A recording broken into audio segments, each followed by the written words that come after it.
Hey, good afternoon or good morning, wherever you might be. Welcome to segment number 2 of the Gateless live webinar. I'm Dave Lompshire with the Guaranteed Rate Companies, and we are very excited that you have taken out time out of your busy day to join us. And we have an amazing guest today. I'm really excited to introduce you to him in just a moment. But as we go through this, remember, if you have a question as we're talking about business today, just type your question in the questions box. We'll see that over here. We would prefer that you use the questions box and not the chat feature because it's easier for us to see it and we don't want you to get ignored. So just use that questions box and we will answer your question as we go through this. So again, as I mentioned earlier, thanks for joining us, and I'm excited to introduce our guest today. Frank Celeste owns the Boston market. I think, Frank, that's a pretty good way to sum what you're doing. Been in the business a long time, and here's the thing I want to tell you is he's a multi-million-dollar producer. But when we had a conversation about business yesterday, he's one of the great old school, back to basics, I'm going to do whatever it takes to get it done type of agent. So Frank, thanks for being on today, and let's get into it. You've built, first of all, welcome. Guess I'll let you say hello. Thanks for having me. All right, one of the things we talked about basically off of one thing, and that's people send people to you, and that's of course a referral-based business. So let's talk about that. Yeah, I've been very, very fortunate that I've had many repeat clients that consistently send me referral after referral. Uh, you know, their friends refer their friends, and I've just been very, very fortunate that they think of me often when they're talking to somebody about investment or revenue. Um, it's been the lifeline of my business for many years. So let's go back. As you started as basically as a rental broker, you started renting people properties back in the day, and then that became your focus, and then how people started to find you and really build from there, correct? Yeah, my first year in rentals, I did over 100 rentals. It was the evolution of real estate where they came back, bought their first home, then they upgraded and I sold their home, and it just kept going and going and going. Some people I've upgraded 4 and 5 and 6 times over the last 30 years. So I've been, truly fortunate that they always come back and then they refer friends and family and relatives. And I get a lot of referrals from friends of existing clients that overhear my name at a party. I've got a referral from London from a cocktail party. They couldn't remember who mentioned my name, but they spoke very highly of me, and I ended up listing a place for about $2 million in the Back Bay. Wow, that's amazing.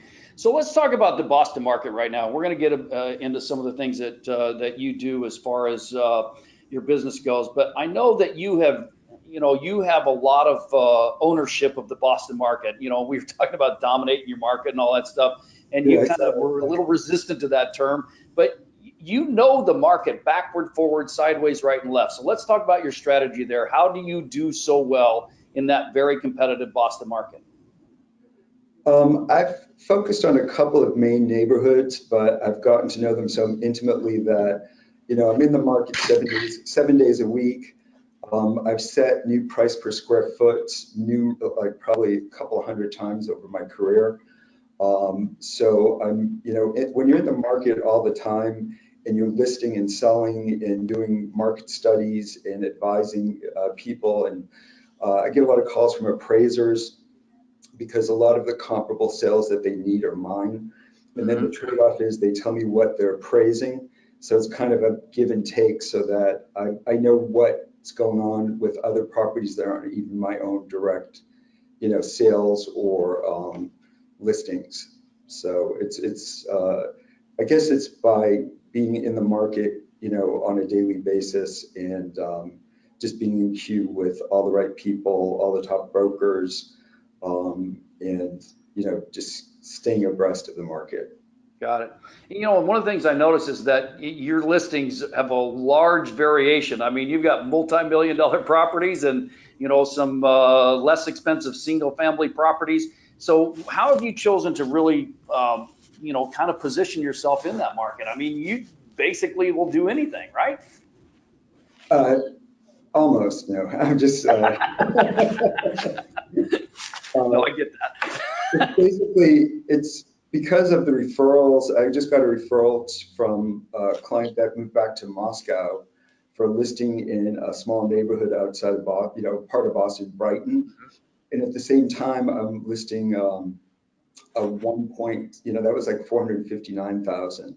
And at the same time, I was referred by a very happy seller who had moved, who's bought and sold with me multiple times in the Back Bay, listed a penthouse for 1.6 million. I will always service 100% no matter what the price range. Sometimes people think that I have a price, Mhm. break point.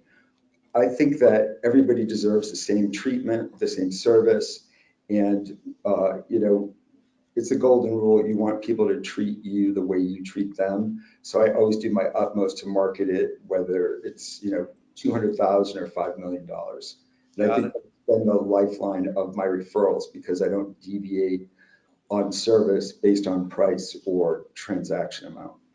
Right. So one of the things that we talked about, and if I'm an agent, and I haven't gotten to your level yet, and there's not many people who have, but you think about that back when you first started in the business and you were transitioning out from being a rental broker to an agent.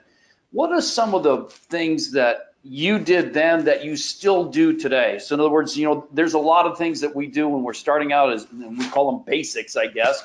But what are some of those things that you still do in your business practice today and in your Uber success? I think I always try to give an immediate response to people because it's usually the most money somebody will ever receive or spend.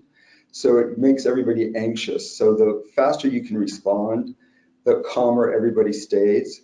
The other part of it is that I still, to this day, if I don't know the answer, I'll let somebody know that that's a good question and I will find out the actual, the correct response. I think a lot of young brokers try to make people feel like they might know more than they do, Right. strengthen their relationship, but don't all they might react and not give the correct answer right away. And I think that is very detrimental to new agents and to our profession in general, because sometimes people want to appease people or, you know, act like they have a stronger ability, but everybody respects that you find out the correct response and you get it to them in a timely fashion. People are very respectful of that. So I Got still it. do that to this day. Right. You also told me that you're always reachable. I mean, even now. Well, my phone's buzzing beside me. It's like a defibrillator. I'll probably take an hour off.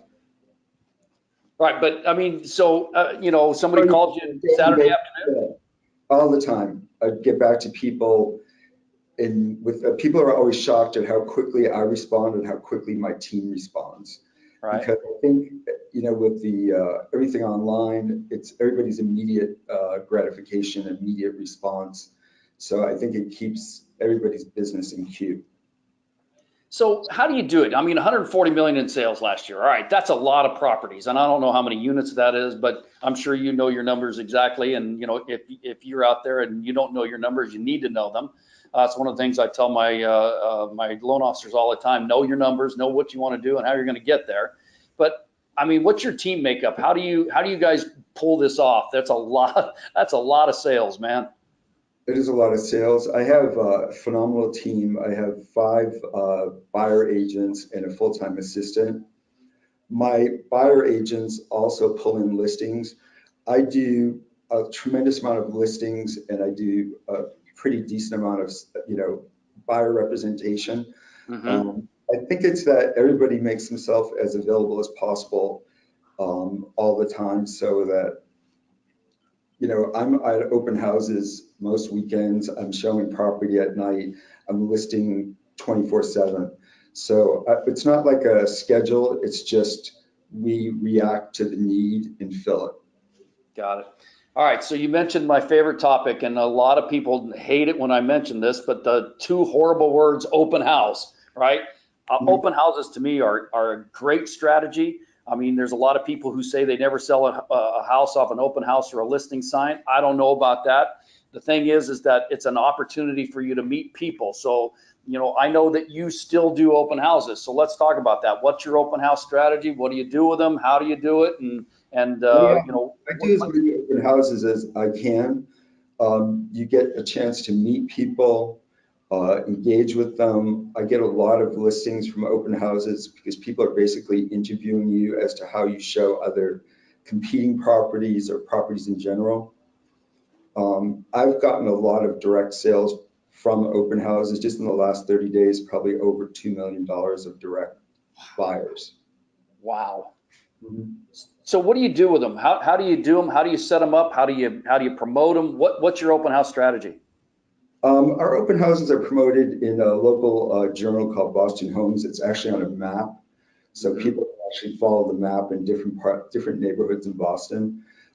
We promote it on Zillow, Trulia, MLS, my website, as well as, depending on the location, maybe the Back Bay Courant or the South End News. What about social media? Do you use social media at all? Yes, we have a pretty strong Instagram account, and we do a lot of Facebook push, pump Facebook for Hmm. properties, especially I get some pretty unique properties. I have some very high-end developers some that have developed multi-million-dollar homes in Nantucket and take the same finishes to a condominium in, say, Charlestown or Wow. parts of Boston. So and I also advertise on Patch, which are neighborhood websites that do daily updates and event announcements. So last year, Zillow actually asked me if I would speak at one of their conferences. My listings got, I think it was 7.5 or 8 million views. Wow. That's amazing. Well, while we're on that topic, 100% of the people search for their homes online. Yeah. So what's your strategy with the Trulias, the Zillows, the Realtor.coms of the world? What's your online strategy? We advertise in Zillow. I spend quite a bit of money there, so it promotes my properties to the head of every search engine in all the major neighborhoods in Boston. I get a fair amount of leads from Zillow and Hmm. from my website and from Realtor.com.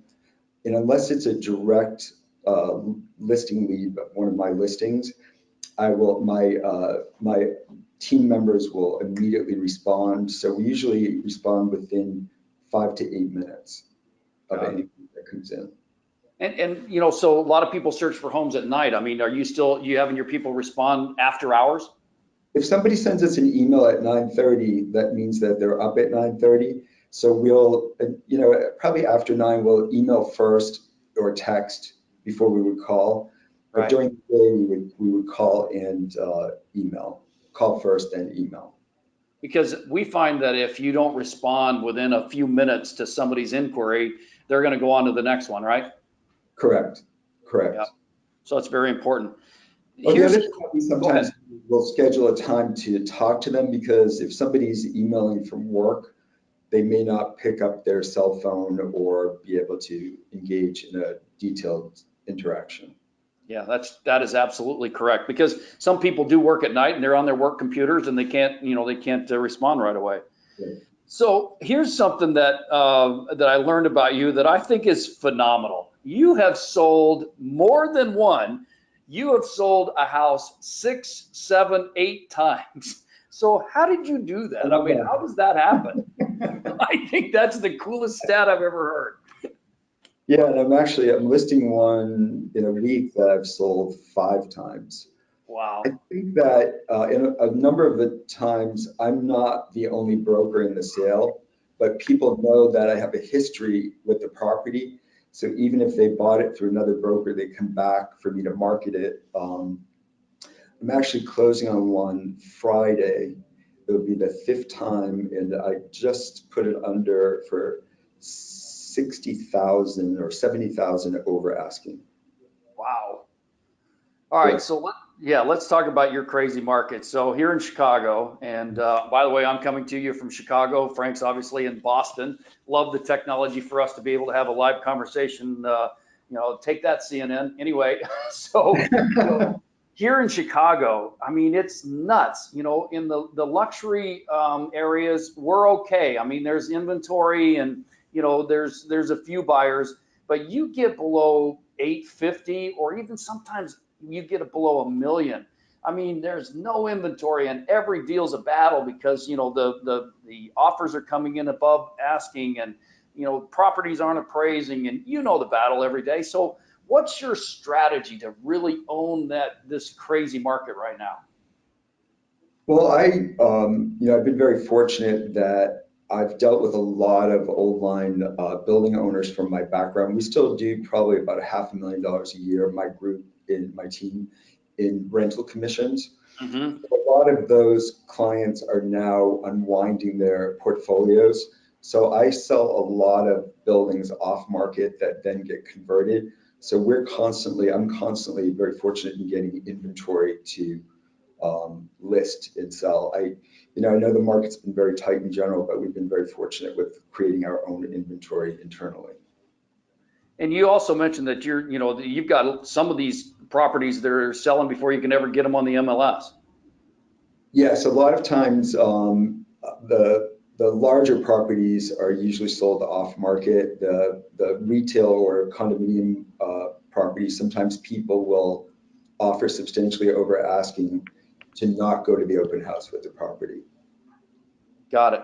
All right. So one of the things that you're really good at, I'm going to talk about buy side first, and then I'm going to talk about listing side second. So when you get into the buy side, you have 5 buyers agents, but that doesn't mean that if Frank Celeste or somebody wants to buy from Frank Celeste, you're going to say, "Oh no, you got to talk to my buyer's agent."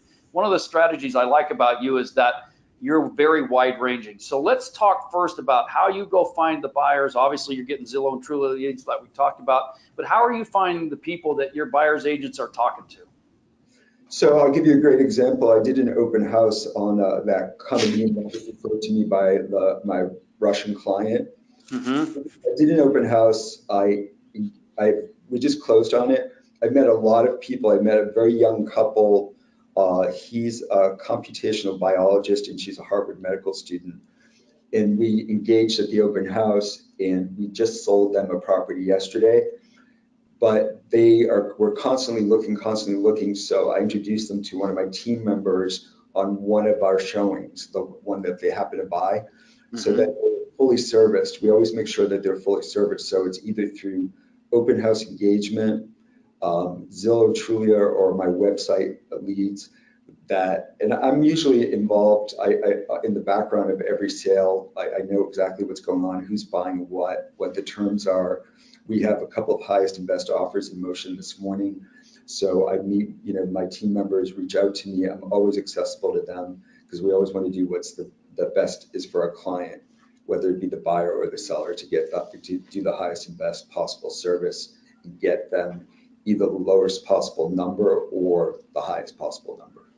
Got it.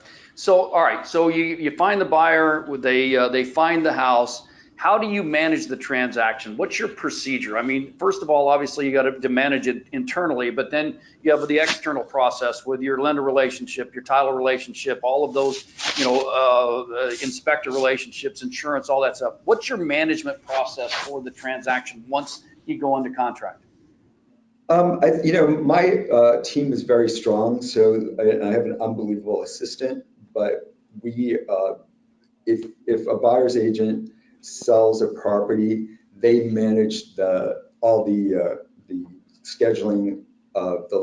We have an excellent relationship, obviously, with Champagnosi and their guaranteed rate. But from the lender to the lawyer to the inspector, I'm dealing right now with a radon mitigation company for something I sold out in the suburbs. We have a very strong resource list that we exclusively use all the time: attorneys, inspectors, lender. Um, so they're usually individually responsible for managing that transaction, and then Jamie, my assistant, oversees all of the input to a central system. And then she, assists me full time with my listings, the photography, the floor plans, the Mhm. marketing, the postcards, everything. So she's kind of the gatekeeper of our team and my right arm. Got it. And thank you for your relationships with Shant. He's an amazing, amazing man. One of these days, I hope that you guys all get to meet Shant. He's just an amazing individual here at Guaranteed Rate. But the thing about it is that you have relationships with people that you really, really trust. And I think that's really important that you continue to work on those relationships, right? Oh yeah, I mean, I just, and every now and then you pull a favor. I just got a photo shoot in 1 hour with floor plans yesterday because we're supposed to have rain all week this week. Yeah. And he changed his whole schedule and came to do it because my seller was panicking. In town, she knew it was going to be torrential downpour. She wanted it on the market. So I have very, very strong relationships for all services and resources for buyers and sellers. Got it. All right, so let's talk about your listing side. We were talking yesterday that you have some unique approaches to making sure that the buyers see the property the way it should be viewed. And so, what's your strategy with presenting listings? First of all, I really, really painstakingly do all of the ad copy myself to this day. For 30 some odd years, I've always done my own ad copy. I might re-edit it 50 times before it actually goes to print. I'm also at every photo shoot, which people are always shocked that I do that. But anything that comes out publicly is a representation of me and my reputation, and my name is my brand. Right.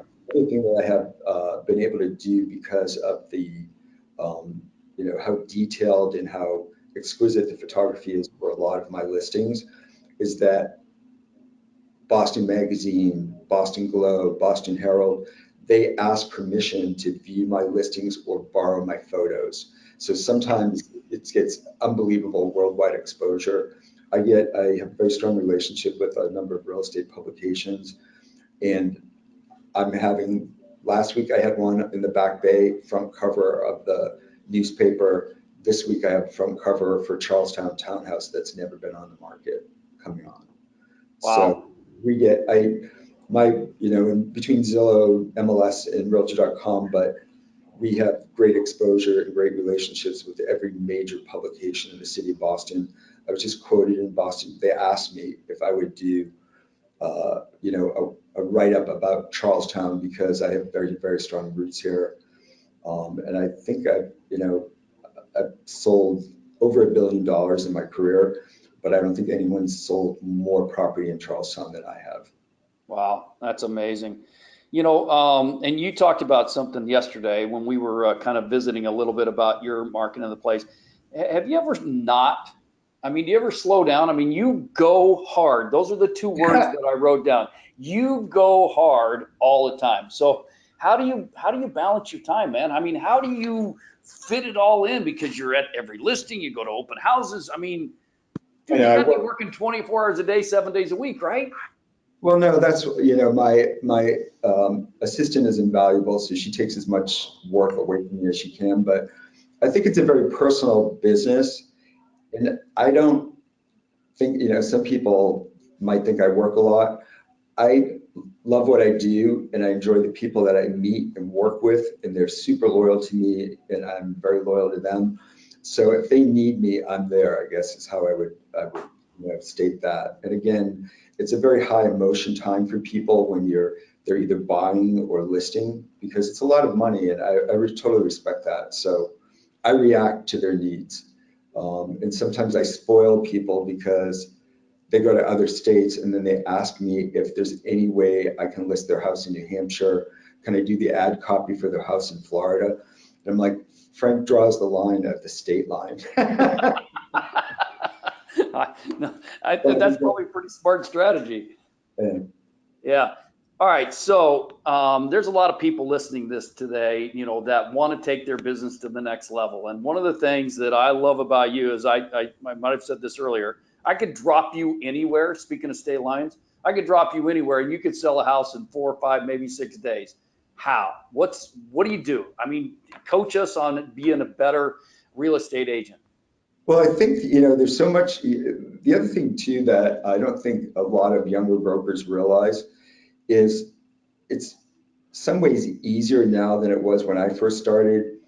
we didn't, where I started, we didn't even have an MLS. So you'd be running around looking at people's ads and calling the individual offices to see what the actual property was. Right. So I think with so much information online, so much access to registry of deeds, say I stopped, I dropped in Chicago, I could go online with Zillow, Trulia, Realtor.com and find out sold properties in various areas. Go online to their registry of deeds to see everything in a certain perimeter in a certain neighborhood.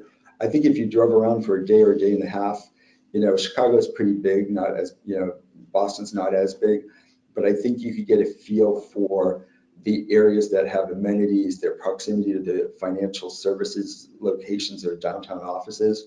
And I think you could do a lot of research within 3 or 4 days on values, location, school systems, transportation, and ease of commuting. So I think with that knowledge and, I think I would feel pretty comfortable listing a property in about 4 or 5 days. Wow. What about selling a property? I mean, what would be your strategy? Basically the same thing, right? Yeah, yeah, I think it works both ways.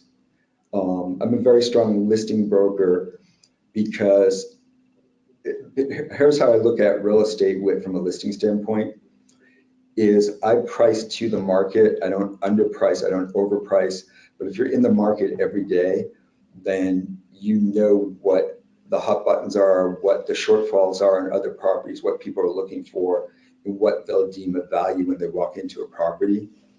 And I think that I would rather price to the market. I always say to my sellers, even in this market, I don't want to put listed at a price that if we get that price, you won't sleep that night. Sometimes brokers will underprice and then people have false expectations.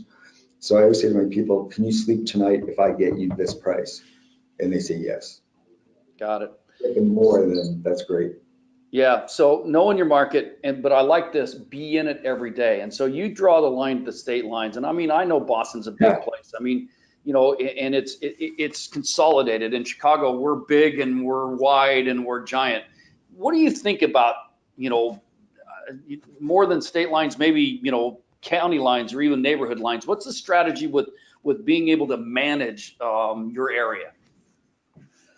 I don't usually, I just actually sold a house in the suburbs. It's if somebody asks me to go with them to a location, and they're an existing client, or this was a referral from a broker in Arizona Hmm. who I never met. She Googled me and asked me if I would represent her client's son in a sale and a purchase. So we were going to list their property in downtown Boston, but before we even did that, they found a spectacular house out in the burbs. So even in this market in the last 3 days, I negotiated off the asking price. And the broker who I've never done business with knew who I was.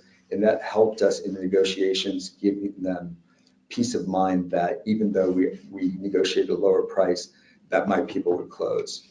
So I think with anything 45 minutes out of Boston, I would probably try to refer out just to be fair to all parties and to my own schedule. I think, Got yeah, Yeah, I think, so concentration in your market, because you've said it a number of times, and I really took this to heart, is that if you want to dominate your market, and that's our marketing term for promoting this particular I know series. that's But a surprise to me too, by the way. so, all right, so Frank is a dominant in his market, but the thing you do is that you are in that market every day, and I think that's the point we have to drive home. You're in Right, it, know it, backward, forward, sideways, right and left, right? right. And I think, and I've set new price per square foot for 30 years. And I think that it's, if everybody wants to just get what the last person got, then they don't need brokers. Right. We're here to push the market based on desirability, based, economic factors, quality of the property, floor plans, finishes. So the market, none of us would be in business if the market didn't move. Otherwise, everybody would be stagnant. Got it. So I'm very much in the market and very much a market mover. I love that. All right, got a couple of questions that have come in. If you could slide that little bar out of the way there, I'm going to turn just a little bit so I can read the questions box because we have them up there. It says, so you were talking about extra marketing for sellers, right? So pushes on Zillows, pushes on Trulia's to Trulia to move them up to the top. Do you pass that on to your sellers, or do you actually pay for that yourself? I pay for all marketing, floor plans, mailers, any type of advertising. I'm full service. They don't pay for anything other than the real estate commission. Got it.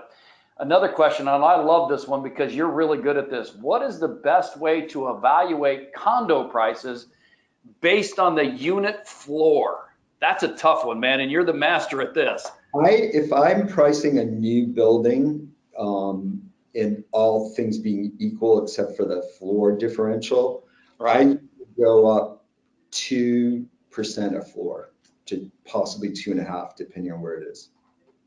So if you get more light and a water view from the second and third floor, it might be 3.5 or 4% in the second floor being blocked.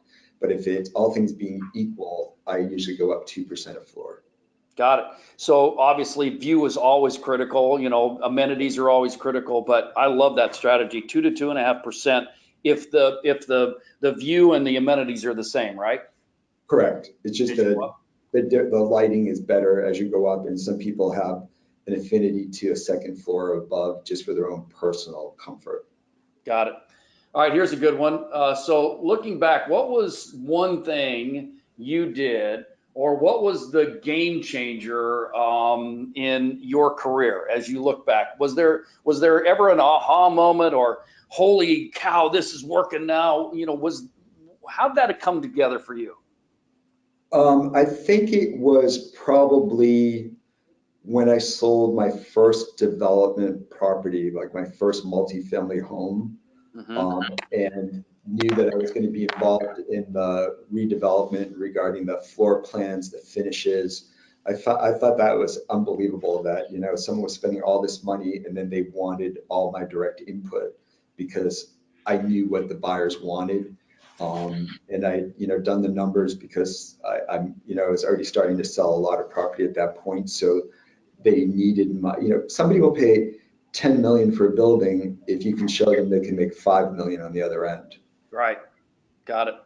And as you started out as an agent, making the transition from rental to real estate agent, and obviously you've built one heck of a team now, but back when it was just you, what was some of the things that you did? What were some of the differences in how you approach the business, the back to basics, so to speak? The back to basics, I think that, the thing that I always stayed in focus with was that we're really paid for the psychology of the sale. I mean, a lot of people run around with transactions or commission driven, but if you keep everybody calm and cool and collect and respect where they're coming from, but sometimes a broker, you need to interpret someone's reaction to a low offer or someone's reaction to rejection. Nobody wants to be rejected in life, but I think I've always gotten paid a lot of money to keep everybody calm and make everything as smooth and as pleasant as possible. And I think when you're first starting out, unfortunately, sometimes there's financial pressure. So Hmm. you lose sight of that. Hopefully I never did. I didn't feel like that I ever did. But I think because I try to keep everything as smooth, calm, and pleasant throughout the entire transaction, um, that's how I've gotten my referrals. That's how I have amazing working relationships with every major broker in Boston. If you call any of them and say my name, I think you'll get a positive reaction. Because no matter what, we all deal with sellers, buyers, and people can get, a little bit emotional throughout the course of a transaction. But if you take in without absorbing the anxiety and just keep everybody calm, I think that you'll do unbelievably well in real estate. You make a ton of money. Yeah, and I think that really is a huge benefit for you too, right? When somebody calls up and wants to talk about representing their buyers with you on one of your listings, or vice versa. If you have a great relationship with those agents and they know that you are who you are, that conversation is probably going to go pretty well, right? Oh yeah, I've been very fortunate, again, even in the last 2 years, which has been supercharged market in Boston. I've done 4 contingent purchases. Wow. They allowed me to sell. One of them, I've known the other broker for many years. I hadn't even done photos or signed a listing of the property yet, but she trusted that I would sell it. Got it. All right, so a couple of other questions here. Boy, they're rolling in. And by the way, everybody out there, if you have a question, just type your question in the questions box. Don't use the chat feature or the raise your hand because we don't see that on our side. But type your question in the questions box and we'll be glad to answer it for you. All right, so Kim is asking, what marketing status do you have on Zillow? It used to be Premier Agent. Now they're doing live leads. What is your strategy on Zillow? I'm a Premier Agent. Zillow is just one line item in my marketing budget, but I do spend a large amount of money on marketing. But our gross commission income last year, I think, was $7.5 million. Got it. Okay. Moses says, how did you build trust with your team and how much time do you give to your team members? That's a great question because I know you spend a lot of time in building your team and putting the right people in place. I think I've always been available to each team member based on individual transactions, but we're probably going to start to incorporate, if we can structure it, at least one meeting. So I guess I'm just available whenever they need me, and I believe they trust me and I trust them. That's why we're together, and I have a very strong working relationship with everybody that's on my team. Some of them sought me out, and in some cases I sought them out. So it's been a very, very cohesive situation, and they're trustworthy, unbelievably hardworking, and extremely responsive. Yeah. And, I love the fact that there's a lot of buyer's agents out there that, that they just want to help people, find the right house. And I love that. And I love your strategy of that, that you want to make sure that the people's that you're representing their listings are perfect. So yeah, I think that's great. The other thing that I just want to clarify with my team, which might be unusual, I categorize them as buyer's agents, but they also assist me on listings because they'll get referrals. We have a number of them that have just sold in the last few months where it was through the relationship of my buyer's agent that we got the listing. So I will list it. I'll take the time to, do the presentation, help formulate the numbers, and then they'll service that particular listing if it's generated through their efforts. Got it. Here's a great question. So what does your day look like? We talked about this earlier, how you do it all. I mean, what's your day look like? I mean, how early do you get going? Obviously you're probably going to do a few lunches here and there. What's your day look like? So I'm usually up pretty early. I go to the gym very religiously. Some days it won't look like I have a lot going on and I'll end up having 8 appointments. So everybody asks me that, or people that are thinking about real estate, ask me if they can shadow me. My day is never the same. I don't do a lot of lunches because I don't have the time. I don't want to be rude to anybody, but for me to sit somewhere for an hour and a half would make me a little shaky. So I'd rather do drinks, coffee, or dinner. Got it. And I'm totally in agreement with you. I tell people that I don't have time for lunch because that's a major commitment. I could get a lot of work done in that. Yeah. So I totally agree with that.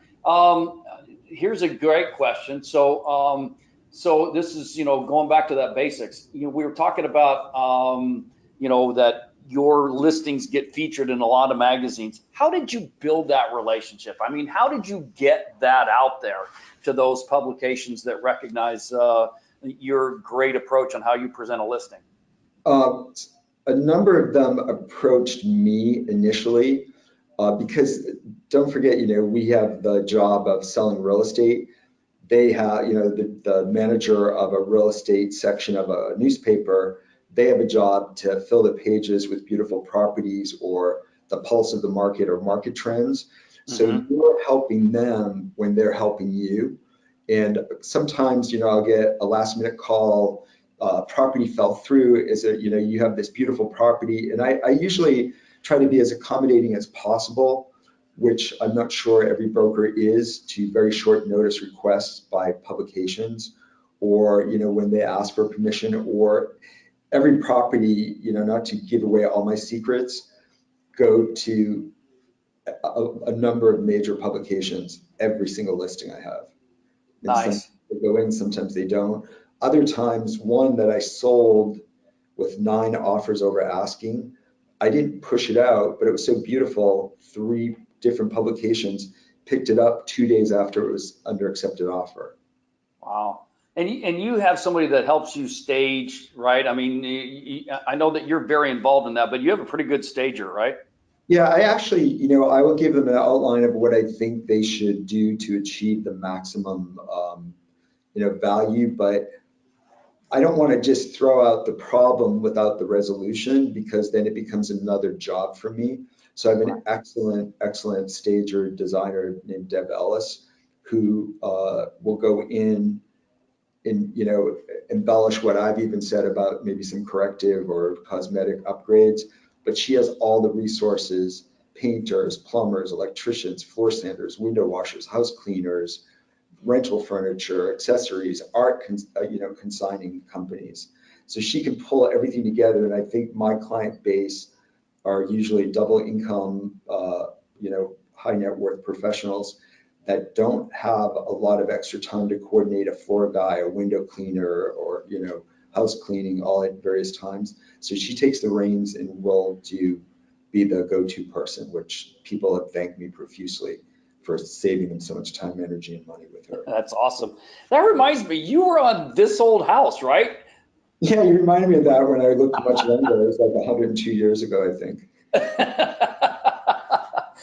By the way, I love that show, and you guys know from the Guaranteed Rate Companies that we have Ty Pennington, who's our spokesperson, and he has one of those shows too. That's pretty cool, and I love This Old House. That's a great show. All right, Yeah. I like this question. How do you deal with that person that wants to list their house and they want way too much money for their home? That's a good question. I think that, you know, I've never, that I can recall, declined a listing, Mhm. but I usually am able to mitigate some differential down if it's really like exuberantly over the reality of the market. Um, because I don't, you know, I don't need a listing that's severely overpriced just to have a listing. And it Right. doesn't benefit me, it doesn't benefit them. I think I educate them as to how they would possibly taint the true value of their property.